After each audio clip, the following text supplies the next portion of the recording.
राधे राधे दोस्तों, जय श्री कृष्ण। रूबी लोकगीत में आप लोग का बहुत बहुत स्वागत है। तो चलिए दोस्तों, एक बहुत ही प्यारा सा गाना लेके आए हैं जो कि जोग गीत बोलते हैं हम लोग में। आप लोग में क्या बोलते हैं आप लोग जरूर बताइएगा, क्योंकि शादी में जो गाना गाया जाता है बन्ना बन्नी गीत, शादी विवाह गीत, जोग गीत, यही सब होता है ना। तो उसी प्रकार से ये जोग गीत है। तो आप लोग एक बार ध्यान से सुनिए और बताइए कि ये जोग गीत आप लोगों को कैसा लगा। सुन राखी गलिया में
बजजवा के गलिया में घूमे ले कवना दुल्हा, घूमे कवना दुल्हा, कर लगले सूटावा के मोले हरिवाले बंदे, कर लगले सूटावा के मोले हरिवाले बंदे, सूटवा के मोल तो से ना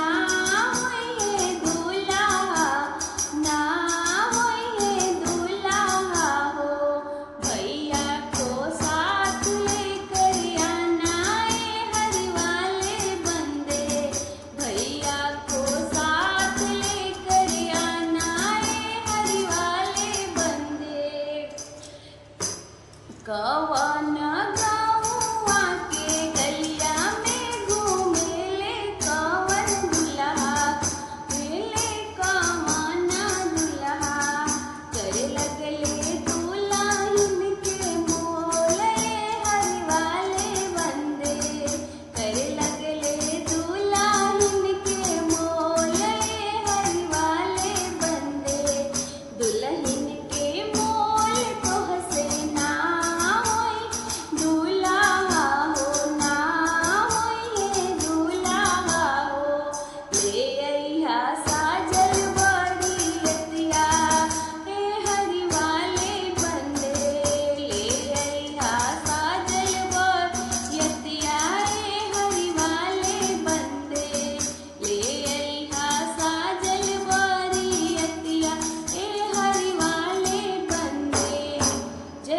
दोस्तों जरूर बताइए गाना आप लोग को कैसा लगा। हर हर महादेव।